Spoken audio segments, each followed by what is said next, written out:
Olá pessoal, espero que todos estejam bem. Estamos aí, segunda aula desse terceiro bimestre e na aula passada nós fizemos uma introdução ao espaço urbano. Então eu trabalhei um pouco a questão aí relacionada com história, da formação, né? Você vai ver que está um pouco diferente do que está ali no início da apostila, mas era uma introdução importante da gente realizar. Hoje a gente vai entrar um pouco mais no assunto, falar de algumas definições e um pouco de processos de urbanização nos diferentes grupos de países. Então hoje eu vou trabalhar com os países centrais, futuramente os países periféricos e emergentes, tá bom? Então abre lá a apostila de vocês, capítulo 19, né, na página 9 ali de vocês, e vamos aí tratar um pouco sobre a urbanização mundial, tá bom? Bem, gente, quando falamos em urbanização mundial, é bom lembrar que hoje não é mais um processo exclusivo aos países industrializados. Então, até pouco tempo atrás, até a década de 50, vou ser sincero, do século 20, era um fenômeno mais forte nos países centrais. De lá para cá, nós tivemos outros países se industrializando, chamados emergentes, e mesmo aqueles países mais pobres têm sofrido um processo de crescimento, de aumento da sua população urbana em relação à população rural. Então, esse processo de aumento da população urbana com diminuição da população rural e o fluxo das pessoas do campo para a cidade fazem parte do que nós chamamos de urbanização. Então, por favor, o que é urbanização? Não é crescimento das cidades. Cuidado com isso, certo? Claro que tem a ver com o aumento das cidades ou com o aumento do tamanho delas e do número delas, mas é basicamente o aumento da minha população, né, urbana em relação à minha população rural, tendo aí um aspecto importante que é o êxodo rural, tá? O elemento que faz essa transferência. É bom também a gente definir o que nós consideramos como cidades, tá bom? São aglomerações, né, humanas dedicadas principalmente à atividade secundária e terciária. Então, dentro das cidades, gente, não tem atividade primária, agricultura, mineração, não. Aí eu posso estar numa área de mineração, mas na cidade eu não vou ter a mineração, certo? Vou ter fora dela. Na cidade, atividades secundárias de transformação ou atividades terciárias relacionadas a serviços, comércio, bancos, né, sistema financeiro, enfim, uma gama de atividades, tá bom? Outra coisa, o conceito de cidade, ele também pode estar relacionado com o tamanho da minha população ou como centro administrativo, certo? Então, em alguns países, o número de habitantes é o fator determinante. Então, por exemplo, no Canadá, se eu tiver uma aglomeração humana com mais de 2.000 pessoas, eles consideram como cidade. Na Espanha, não. Certo? Na Espanha tem que ter mais de 10.000 habitantes. Se tiver menos, então ele é uma vila, ele é uma aldeia, mas não é uma cidade, não é considerado uma cidade. Para a ONU é 20.000 habitantes. Por que a ONU utiliza esse conceito? Porque existem lugares, principalmente na África, que tem 5, 10 mil habitantes, mas são, na verdade, aldeamentos, tá bom? Eles daí não podem considerar como cidade por conta da organização daquele espaço que não é uma cidade, certo? E no Brasil? O Brasil é como os Estados Unidos, nós não temos critério numérico, nós temos critério político-administrativo. Então, só é cidade sede de município. Então, a cidade vai administrar um território, um pouco aquele conceito de polis dos gregos, que você tinha lá, né, a cidade que administrava uma área rural em volta, certo? No nosso caso, mesma coisa. Por isso que eu posso ter cidade, você vê em filmes americanos, aquela coisa engraçada de cidade com 100 habitantes, 300 habitantes, certo? Mas é cidade. Como também no Brasil, eu tenho lugares aí com 1.000 habitantes, 2.000 habitantes no meu núcleo urbano e tenho mais gente vivendo no campo, tá? É cidade porque administra um pequeno território que nós chamamos de município. Bem, destacando, né, que o êxodo rural é o grande responsável por esse processo de urbanização, pelo aumento das cidades, tá bom? Deixa eu passar aqui um gráfico para vocês. Então, olha só a evolução mundial, tá bom, gente? Da minha população rural e da minha população urbana. Olha como a população mundial foi crescendo e como o número de pessoas indo morar nas cidades foi aumentando. Então, a partir de 2015, eu tenho aí uma inversão, né? A maior parte da população já vivendo nas cidades, tá bom? Pouco mais de 50%, né? Nas cidades, e eu tenho menos de 50% vivendo justamente no meio rural, tá bom? Buenas. Taxa de população urbana, a gente vai ver aqui, ó, pessoas, né, o quanto essas pessoas estão morando na cidade, no campo, conforme o país aqui, para vocês terem uma ideia, tá bom? Isso aqui não é urbanização, tá, gente? É taxa de população urbana. Então, quanto de pessoas eu tenho vivendo nas cidades?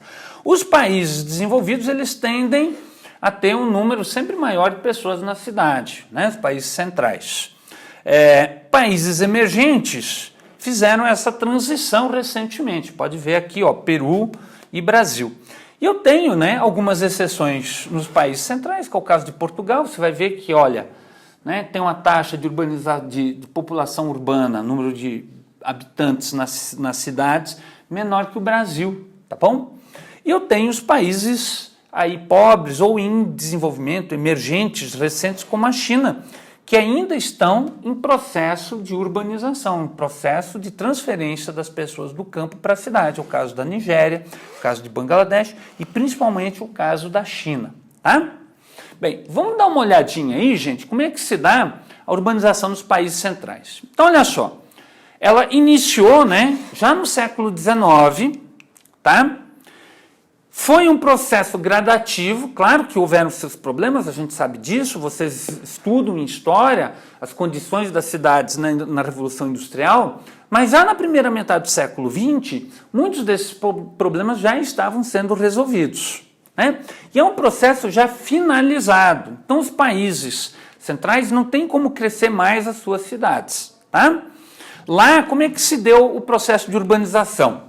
Modernização da minha agricultura, que expulsou o homem do campo, necessidade de mão de obra para o aumento das cidades e para aumento da produção industrial, alimentando o êxodo rural, né? E com isso, tendo o processo de urbanização, de aumento das pessoas nas cidades em relação ao campo, tá?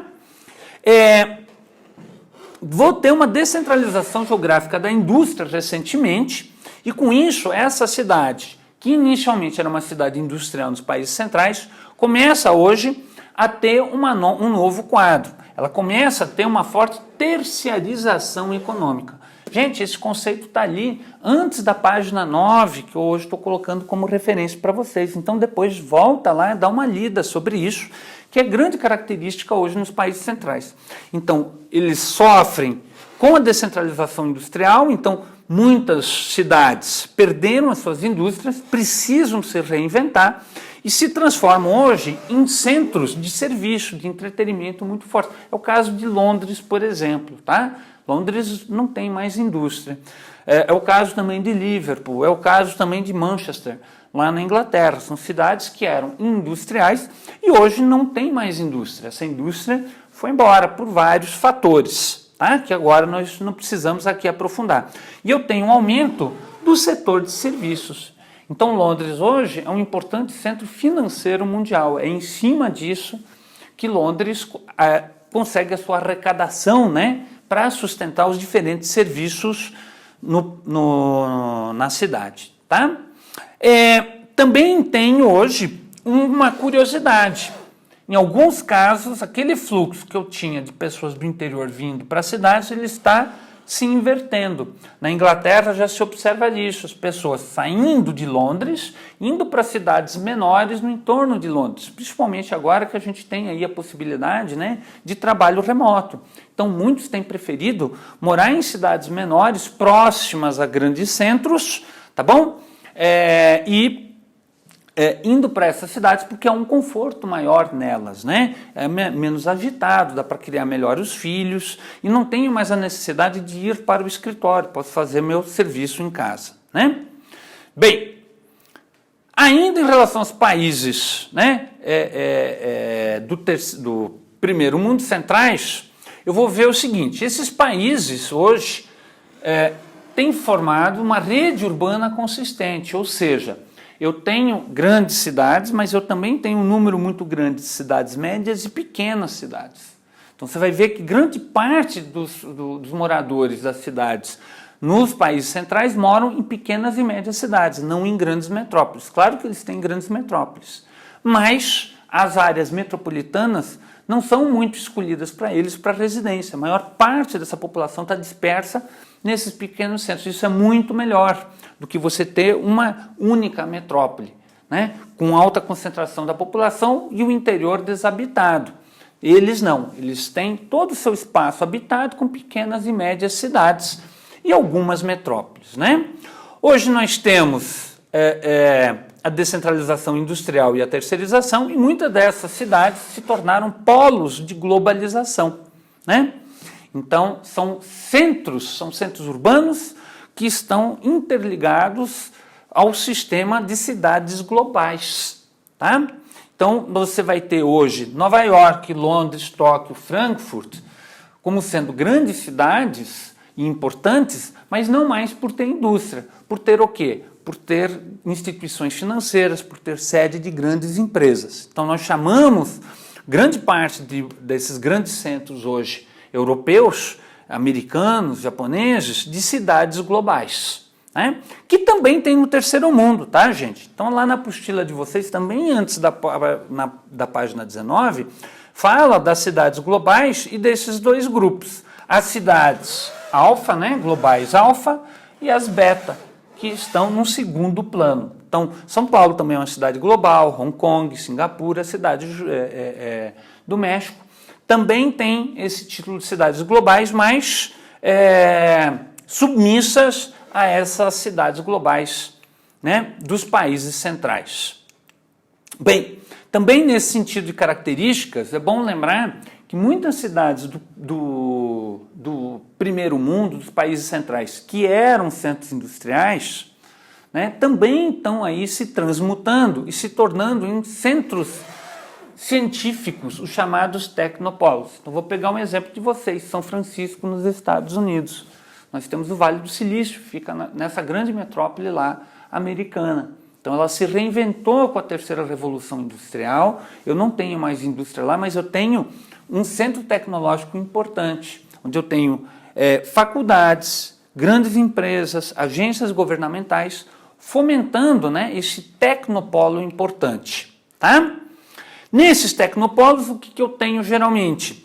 Pesquisa e desenvolvimento de novas tecnologias, tá certo? Essas novas tecnologias vêm formando um novo setor na economia, que é o setor quaternário, né? Que é uma nova área aí de conhecimento. Então você tem, como já falei, o Vale do Silício, né, lá nos Estados Unidos, Tsukuba, que fica do outro lado lá do Japão, voltado lá para a China, certo? É uma cidade que é um tecnopolo. No caso do Brasil, São Carlos entraria um pouco nisso, tá? Mas aqui é forçando um pouco a barra, mas tudo bem, tá? Bem, seria isso em termos aí, gente, de urbanização que nós temos hoje falado, tá? E que eu vou focar só nessa aula, os países centrais, tá bom? Na próxima aula a gente volta a trabalhar as características dos países do terceiro mundo, onde estão os periféricos e os emergentes, certo? Dá uma lida na apostila, gente, faça lá os exercícios que vocês têm. Eu devo postar também essa aula em PDF ali na plataforma, tá bom? Um abraço, gente, e fique em casa.